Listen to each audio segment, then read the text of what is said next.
Welcome back to the Eric Connect Show. I am Eric Connect. I got King Brush and Uncle Fred. How y'all feeling today? All right. Good, good. We had a crazy weekend of boxing, man. It was like I seen shout out to Showbiz. He did a 24-hour stream. Showbiz, dog, he did a 24-hour stream. I tuned into it on a couple of those fights. But we gonna start. I want to start with our Browns picks. First, we're gonna talk about the. Let's start with our Browns. Y'all Browns picks that y'all had. Let's compare it to who they got. This Uncle Fred draft picks right here. We're gonna start with Uncle Fred. The two that he got right was Joe Royer and Denzel Boston. And he almost had him. I don't even got the Browns thing on here, bro. What the order they pick? Oh no. Yeah, this the order. This the order the Browns pick. Oh, okay. My bad. I confused myself. So the one with got the Browns helmet on there is what y'all had, and then the other ones is the Browns pick. Exactly how they got it. So this Right. is yours. So I did have it right. So this is yours, Uncle Fred. So you got you almost had it right with you had Denzel Boston as a third pick. Third pick, and he was a third pick. It just the number was off because they traded. Because they made a trade, yeah. Yeah, but he ended up being the Browns' third pick in the draft. You kind of got that one right on point, and then Joe Royer was the 149 on yours, and then he was like 170 on there. So you was real close on both of They those. dropped because they dropped back in another late trade. Yeah, so you was real close on both of those. So what you think on comparing yours with the helmets versus what the Browns got? What do you think about it? Well, I think that first that Carnell take was that pick was pretty much shocking to everybody. I've done about 15 mocks. I've seen 100 mocks, and the threat was the Giants. A lot of people thought that the Titans wouldn't pass up on Arvell Reese if he was there, and they did. So that shocked me. They wanted love, but the Cardinals got them. That's where it all went bad at because they Um, Most of the mocks I've seen though had Love going to the Cardinals. Like at least 80% of the mocks I've seen, they said he wasn't gonna make it past three. So that I didn't have him making it past three. I had him with the Cardinals.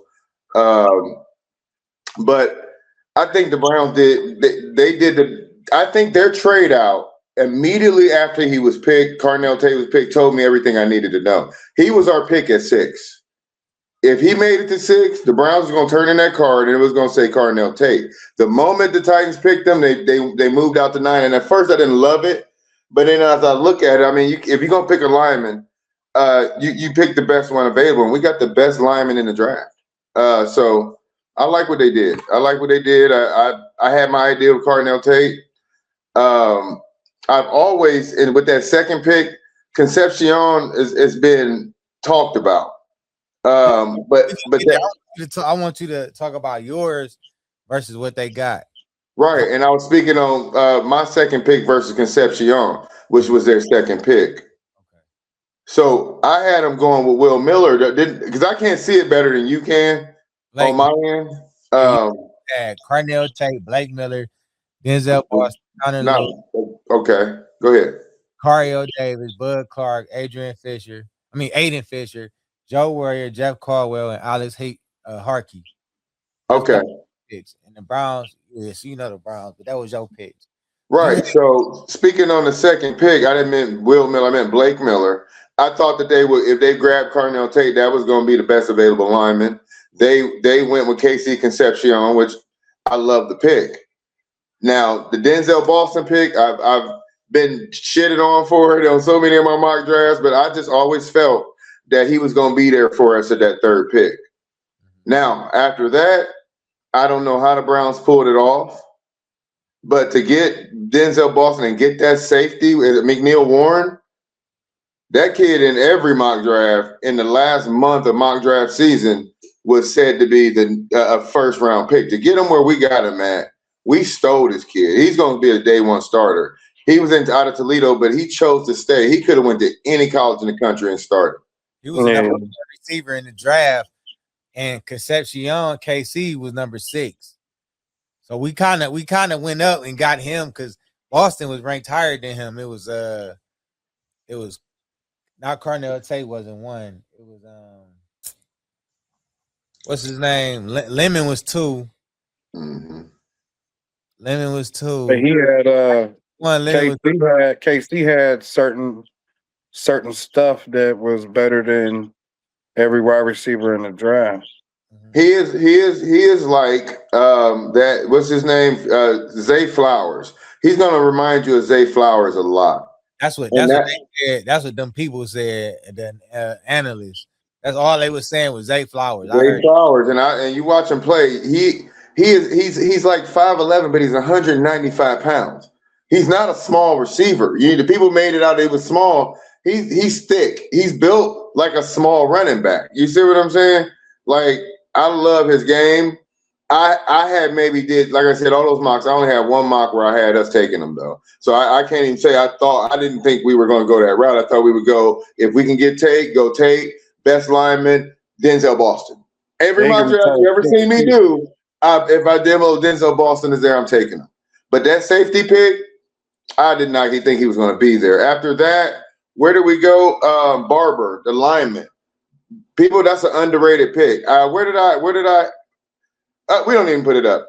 I'll just go on what they did. Say that again. I put it up. What you say now? Okay, that spot Barber. That was the second pick in the second round, I believe. Right? Pick 4. From Was Florida. that pick 4? 4? No, that was the first pick in the third round. Austin Barber. Okay, Austin Barber. Yeah. He is listed as a tackle, but his game traits tell me he can be a damn good guard. That's an underrated pickup. Now he can play tackle, but I don't think it's going to be necessary. I think Fanu probably going to be a 10-year starting left tackle in the NFL. But at guard, we don't know who really going to replace Batonio. You see what I'm saying? And we can move Jenkins if the center don't work right. Jenkins has played center at a high level. This kid could come in early and play at left guard. I love that pick. I think it's like one of the most underrated picks as far as linemen that we got. He's good. He could have been a first-round pick. Just things didn't fall that way.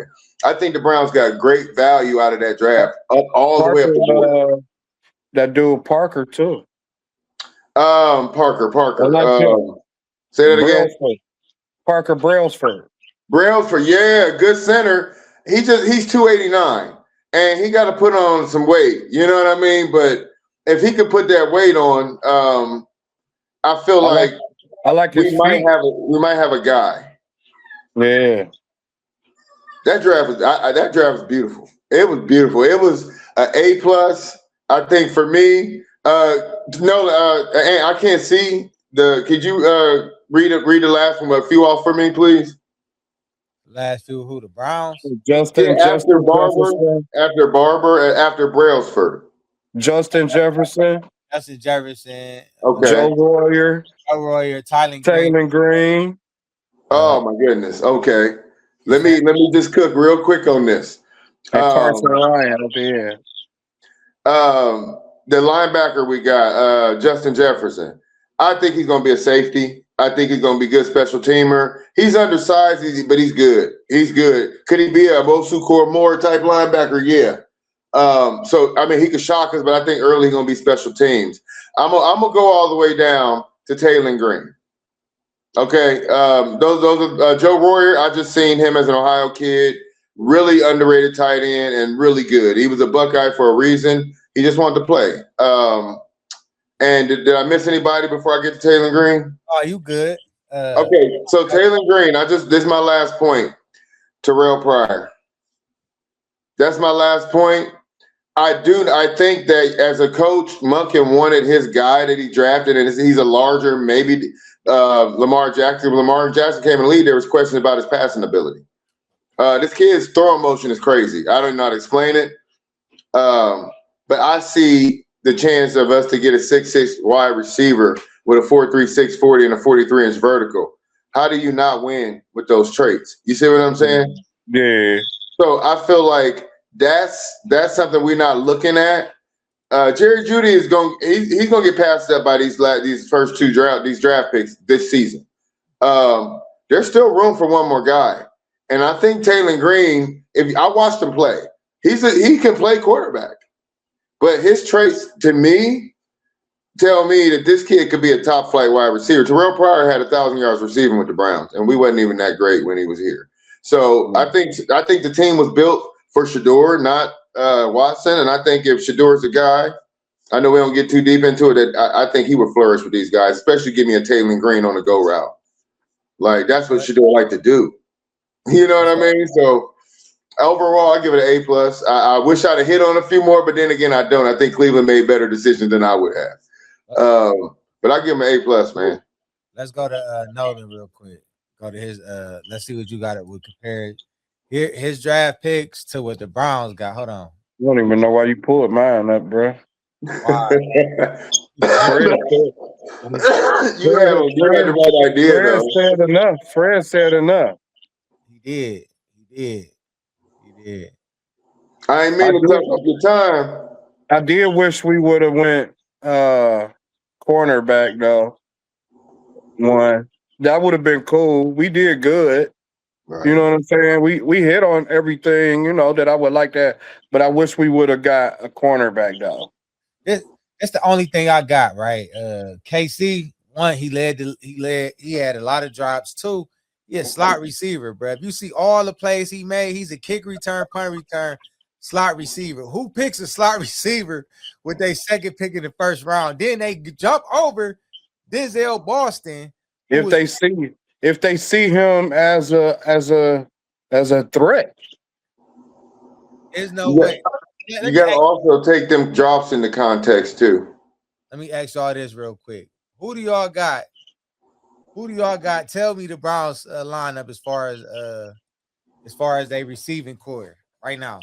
Go ahead, the 1, 2, and the 3. This is how I see it. I see Denzel Boston at the number 1. The X. One? I see him at 1. I see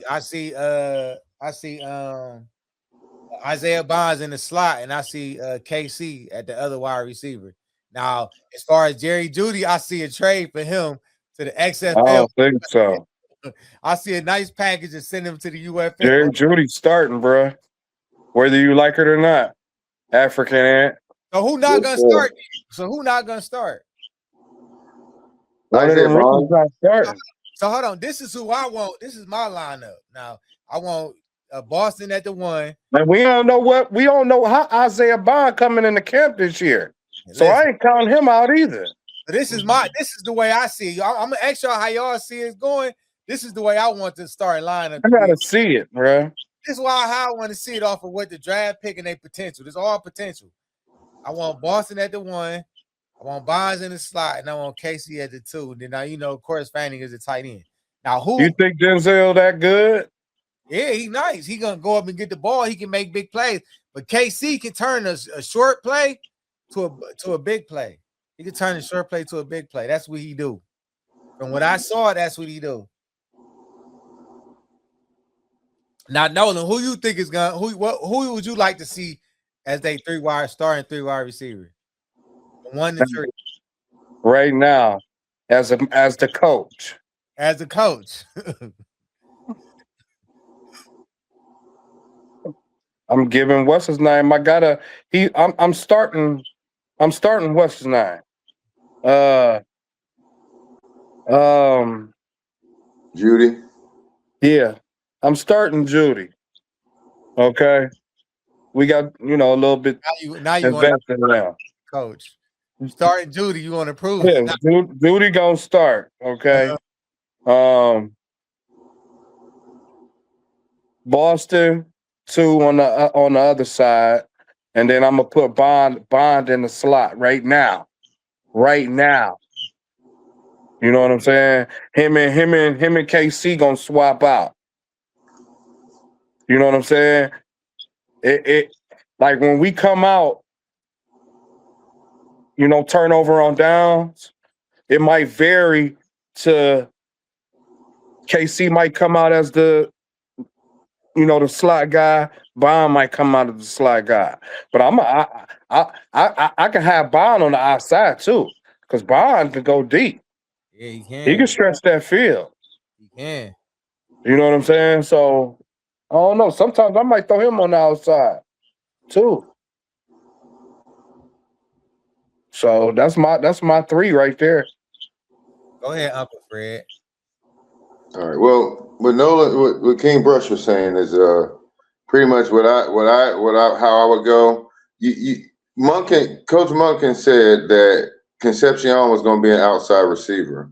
I can see him playing outside receiver, but I really feel like your slot guy, whoever runs the better routes between Isaiah Bond and Casey Concepcion, is going to start that slot spot. But I think it's going to be interchangeable, and I think we're going to see Concepcion on the move, like how they use Flowers. You see what I'm saying? So you can see him in a 4-wide, 5-wide set with Fannin basically as a wide receiver out, sent in motion, catching screens, little short shit, and taking it. He's the type that can take a 5-yard reception into a 75-yard touchdown.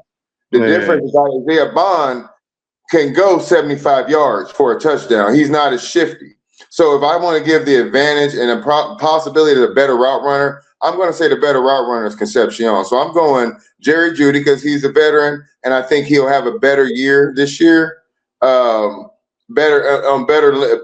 page with Shador or Watson. He did good with Watson at quarterback, to be honest. And I'm going to have Concepcion starting the slot. And your outside guys, even though Boston can play slot at 6'5", he's your outside guy in the NFL, and that's it. That's what he's going to play.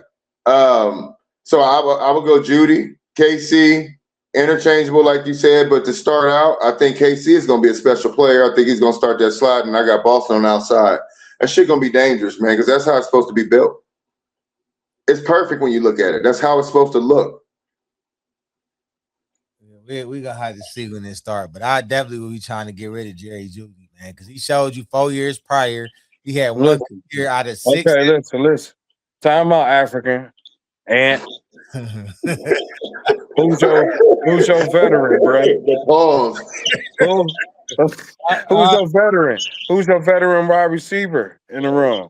He's the leader of that room. Huh? I don't care about that right now. No, bro. You should care about that.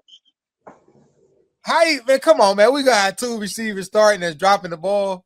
If we'd have drafted Carnell Tate, I ain't gonna say Jeudy that. still would be the number 1 receiver going in. He still got to teach them how to do their thing. You know what I mean? He know how to do his thing. He had concentration issues. I think he's gonna be better, and he'll fulfill his contract. I think that if we were going to trade him, it would have been draft night. And if we tried, it didn't work. So now we're going into camp. He's here, and he's going to be the number 1 guy. Going forward, I'm not bringing up nobody in the Browns pass no more. I'm going to just play it as it go.